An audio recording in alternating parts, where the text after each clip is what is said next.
Hello, in this section I'm going to introduce the important idea of a term document matrix, but also I'm going to explain why it isn't actually a practical data structure for an information retrieval system. We'll take as our example doing information retrieval over the works of William Shakespeare. So let's suppose we have this concrete question: which plays of Shakespeare contain the words Brutus and Caesar, but not Calpurnia? Well, if you're starting from a very basic level of text searching commands, the first way that you'd think about to solve this problem is by using searching through the text of the documents exhaustively, what's known in the Unix world as grepping. And so we could kind of first of all grep for plays that contain Brutus and Caesar, and then if you know your grep command well, you can give a flag for files that do not match, and you could get out the ones that don't contain Calpurnia. Now, these days, for works of the size of William Shakespeare, for this kind of query, grepping is a perfectly satisfactory solution. Our disk drives and computers are sufficiently fast that you could use this method, and it takes no time at all to find the answer.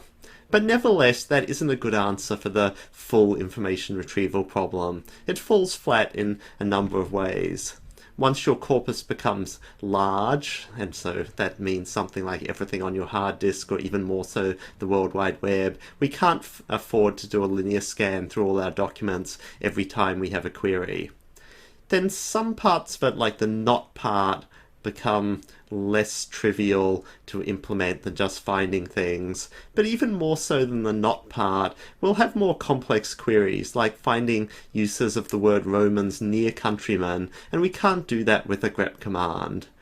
But even more than that, the big thing that's happened in information retrieval is the idea of ranking, finding the best documents to return for a query, and that's something that we just can't get out of the linear scan model of finding things that match. And we'll talk about all of these issues and the way they're handled in modern information retrieval systems in later lectures.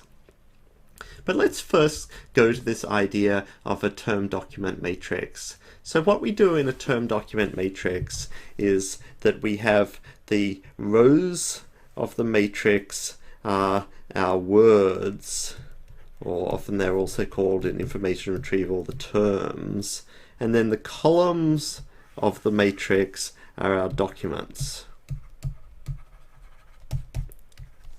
And what we're doing here is a very simple thing. We're simply saying, let's fill in every cell in this Boolean matrix by whether the word appears in the play or not. So Antony appears in Antony and Cleopatra, but Calpurnia does not appear in Antony and Cleopatra.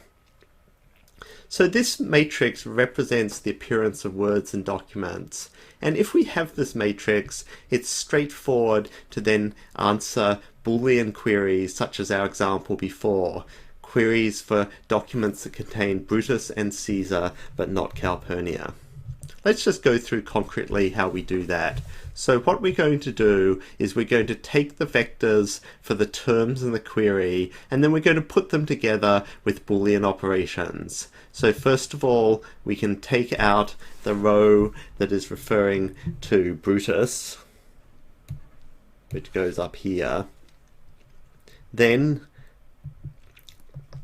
we can take the row for Caesar and it there.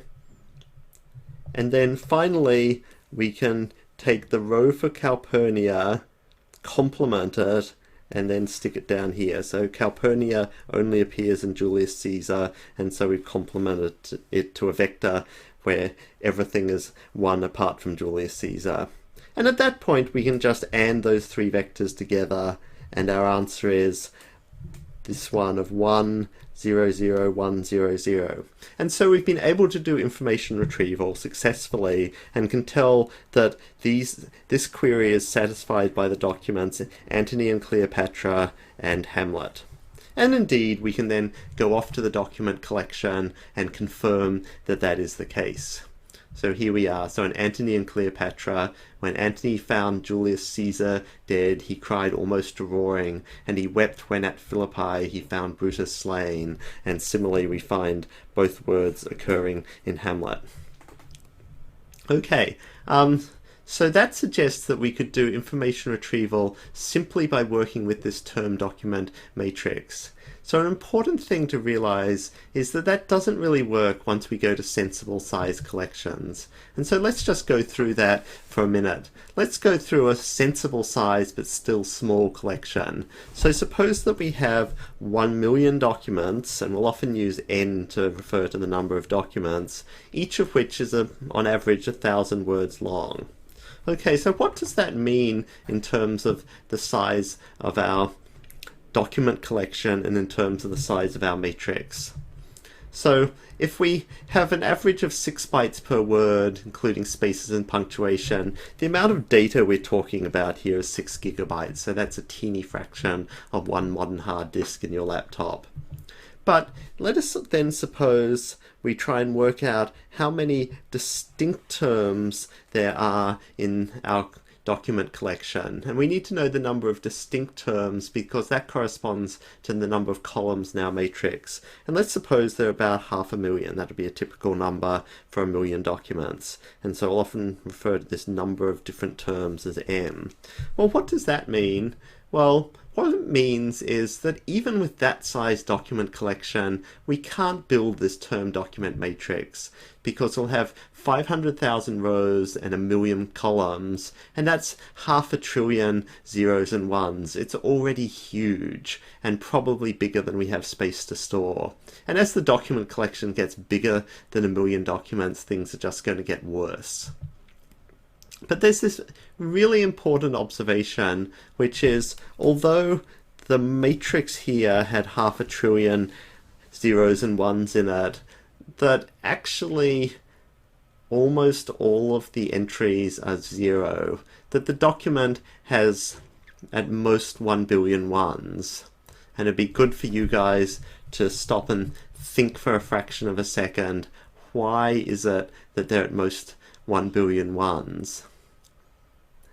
And the answer to that is, well, if we have 1 million documents and the average document is 1,000 words long, as we said last time, then the actual number of word tokens is only 1 billion. So even if we assume that every word in every document were different, we could only have at most 1 billion one entries. And most likely we have far less than that because we'll have common words like the, of, and to occurring many, many times in each document.